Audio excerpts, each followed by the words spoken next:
نحمده ونصلي على رسوله الكريم اما بعد فاعوذ بالله من الشيطان الرجيم بسم الله الرحمن الرحيم فول وجهك شطر المسجد الحرام صدق اللہ العظیم۔ محترم بزرگوں، عزیز ساتھیوں،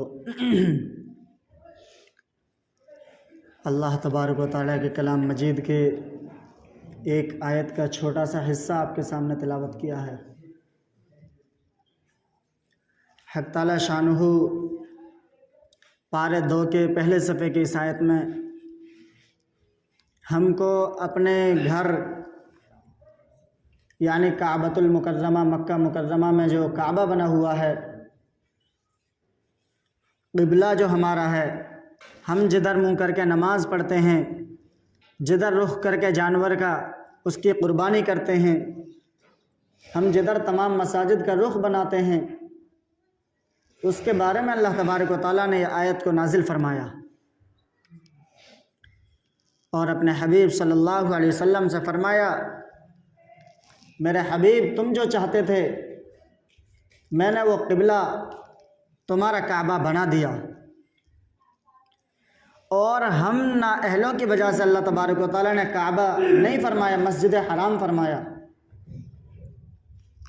کہ تمہارا قبلہ اتنا بڑا ہے، مسجد حرام کو قبلہ بنایا۔ تو اس آیت کے پس منظر میں اللہ تبارک و تعالیٰ نے جو اس کا مقام بتلانا چاہا کہ میرے بندوں یہ ایسا مقام ہے کہ جب دنیا بنی تھی تو سب سے پہلے جس چیز کو پیدا کیا گیا تھا زمین کے اندر وہ کعبے کی جگہ ہے۔ اور علماء تاریخ بداں نے لکھا ہے کہ حضرت نوح علیہ السلام کے دور میں جو عذاب آیا تھا، اس دور میں ان کی جو کشتی تھی اس جگہ اس نے طواف کیا تھا کہ پہلے سے عزت اور عظمت والی جگہ ہے اور بہت بڑا مقام اس کا اللہ تبارک و تعالیٰ نے اس کو نوازا ہے۔ اور کعبہ ہمارا قبلہ ہے، جدھر منہ کر کے ہم نماز پڑھتے ہیں، جدھر رخ کر کے ہماری مساجدیں بنائی جاتی ہیں، جدھر رخ کر کے ہم اپنے جانوروں کی قربانی اللہ کے لیے کرتے ہیں، بڑا قابل تعظیم ہے۔ اور اس عظمت والے کعبے کو جس کو اللہ تبارک و تعالیٰ نے قرآن کریم میں جس کی فضیلت بیان کی ہوں، آج ہمارے یہاں کیا عزت اور عظمت ہے اس کی۔ آج ہم عزت کرتے ہیں، عظمت کرتے ہیں، اور عظمت کے نام پر نہ جانے کتنی توہین کر بیٹھتے ہیں۔ عظمت کے نام پر، عزت کے نام پر، کوئی حقارت کے نظر نام پر نہیں، عظمت کے نام پر ہم کعبے کی طرف، ہمارے بیت الخلاء بنے ہوئے ہوتے ہیں، عام لوگوں کو احساس ہی نہیں ہوتا کہ یہ جو ہم بیت الخلاء کی سیٹ رکھوا رہے ہیں کہیں ایسا تو نہیں ہے کہ کعبے کی طرف ہمارا منہ یا ہماری پیٹھ کعبے کی طرف تو نہیں بنے گی بیٹھنے کی حالت میں۔ لوگ راستہ چلتے ہوئے تھوکتے ہیں، احساس نہیں ہوتا کہ ہم جدھر تھوک رہے ہیں ادھر کہیں کعبے کا رخ تو نہیں ہے۔ اللہ کے رسول صلی اللہ علیہ وسلم کا دور ہے، ایک صحابی نے نا اتفاقی میں، نہ جانکاری میں تھوک دیا اور رخ کعبے کا تھا۔ اللہ کے رسول صلی اللہ علیہ وسلم نے فرمایا فوراً صاف کرو، تمہیں معلوم نہیں کہ اگر تم ایسا کرو گے تو یہ تھوک تمہاری پیشانی پہ میدان حشر میں لگا ہوا ہوگا۔ تم نے کیا کیا؟ یہ تمہیں معلوم نہیں ہے ادھر کعبہ ہے، تمہیں معلوم نہیں ہے ادھر قبلہ ہے، تمہیں معلوم نہیں ہے اللہ نے اس کی کیا عظمت بیان فرمائی ہے۔ کتنی عظمت والا کعبہ، کتنی عزت و احترام والا کعبہ، اور تم نے اس کی طرف منہ کر کے تھوک دیا۔ اللہ کے رسول صلی اللہ علیہ وسلم نے صاف کرایا، اور کعبہ شریف کی طرف منہ کر کے بیٹھ کرنا سنت فرمایا۔ فرمایا بلا ضرورت کعبہ شریف کی طرف پیٹھ نہ کرو، منہ کر کے بیٹھو۔ پاخانہ پیشاب کی حالت میں کعبہ شریف کی طرف نہ ہمارا منہ رہے اور نہ ہمارے پیٹھ رہے، کیونکہ یہ قابل تعظیم جگہ ہے، یہ عزت و احترام والی جگہ ہے، اس کی طرف ہم منہ کر کے نہیں بیٹھ سکتے۔ ہمارے کعبہ جدھر ہے ادھر ہی مدینہ بھی ہے، اسی سیدھ پہ بالکل۔ ہندوستان، بنگلہ دیش، افغانستان، یہ ملک ایسے ہیں کہ ان ملکوں سے اگر کعبے کی طرف رخ کر لیا جائے تو اللہ کے رسول صلی اللہ علیہ وسلم کے روضے کی طرف بھی رخ خود بخود ہو جاتا ہے۔ ایک سیدھ میں ہے دونوں جگہ، لیکن آج بعض لوگوں کو نہ جانے کیا اس میں کھٹکا پیش ہوا، نہ جانے کون سی نظر لگ گئی کہ وہ نماز پڑھتے ہیں، نماز کے بعد اپنی دائیں طرف منہ کر لیتے ہیں کہ ادھر کیا ہے، ادھر اللہ کے رسول کا روزہ ہے۔ روزہ ادھر نہیں ہے، روزہ ٹھیک سیدھے کعبہ شریف کی طرف ہے۔ اور ہم نے اس کعبے کا کیا کیا کہ ہمارے مصلوں پر جائیں نمازوں پر کعبہ شریف کی تصویر، گنبد خضرا کی تصویر آنے لگی، اور ہم اس کو عظمت کے نام پر خرید رہے ہیں۔ عظمت کے نام پر دکان والا بتلا رہا ہے کہ اس مصلے پر کعبہ شریف کی تصویر ہے، اس مصلے پر گنبد خضرا کی تصویر ہے، اس مصلے پر اللہ کے رسول صلی اللہ علیہ وسلم کی قبر کے اوپر بنی ہوئی گنبد روضہ اقدس کی تصویر ہے۔ اسے کیوں نہیں خریدتے؟ تم سادہ مصلہ کیوں ڈھونڈ رہے ہو؟ بڑے عجیب آدمی ہو، کیا کعبے سے محبت نہیں ہے؟ حضرت مولانا انعام صاحب فرماتے ہیں کہ میں سعودی عرب حج کرنے جب گیا تو وہاں جا کر میں مصلح خریدنے لگا۔ میں نے مصلح خریدا اور مصلح خریدنے والے سے، فروخت کرنے والے سے کہا کہ مجھے وہ مصلح دینا جس پر کعبہ شریف کی تصویر نہ ہو۔ وہ مجھے عجیب نظروں سے دیکھنے لگا، حقارت کی نظروں سے دیکھنے لگا اور کہنے لگا کہ آپ دیکھنے میں تو ایسے معلوم ہوتے ہو جیسے کوئی عالم ہو، جیسے کوئی مولانا ہو، جیسے کوئی مفتی ہو، جیسے کوئی اللہ والے ہو۔ آپ دیکھنے میں تو ایسے لگتے ہو، لیکن اپنے ڈیمانڈ کیا پیش کر رہے ہو؟ تم اپنی رائے کیا پیش کر رہے ہو؟ تم کیا مانگ رہے ہو اور کس چیز سے روک رہے ہو؟ تھوڑا دھیان تو کرو۔ آپ کیا کہہ رہے ہو کہ وہ مصلح دینا جس پر کعبے کی تصویر نہ ہو؟ تم کیا کہہ رہے ہو؟ کیسی عجیب بات کر رہے ہو؟ حضرت نے فرمایا ہاں مجھے وہ مصلح دینا جس پر کعبے کی تصویر نہ ہو۔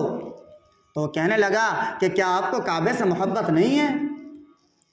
تو حضرت نے فرمایا کیا یہی تعظیم ہے کعبے کی؟ کیا کعبے سے یہی محبت ہے؟ کیا کعبے کی یہی عزت ہے کہ ہم اس کا فوٹو لیں اور اس فوٹو کو زمین پر ڈال دیں؟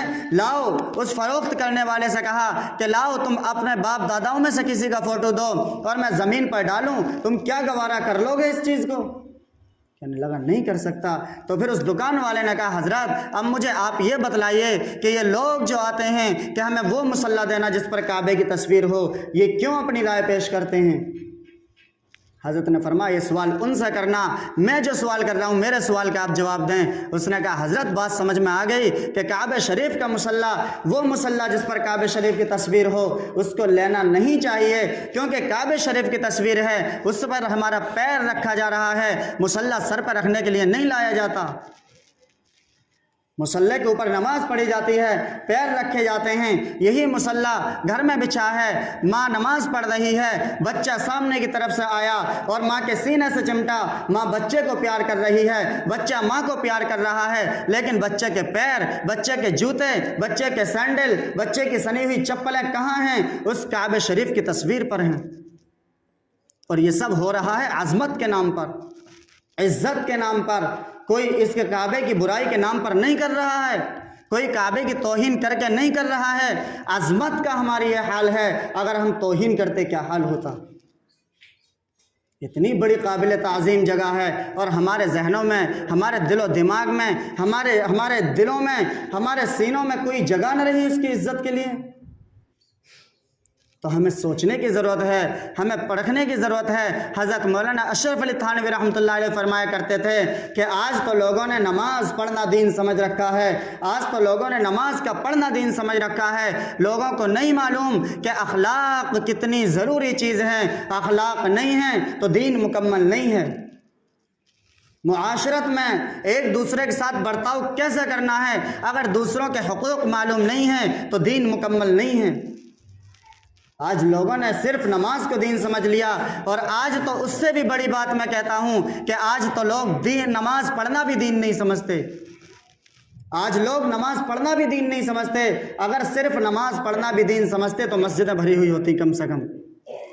آج تو لوگوں نے یہ بھی اپنے ذہنوں سے نکال دیا کہ نماز پڑھنا بھی دین ہے۔ آج تو لوگ یہ کہہ رہے ہیں صرف کلمہ پڑھ لیا ہم نے لا الہ الا اللہ محمد الرسول اللہ، صرف ہم مسلمان گھرانے میں پیدا ہو گئے، ہم دیندار ہیں، ہم ایماندار ہیں، ہم مسلمان ہیں، ہمارے لیے یہ کافی ہے بخشش کے لیے۔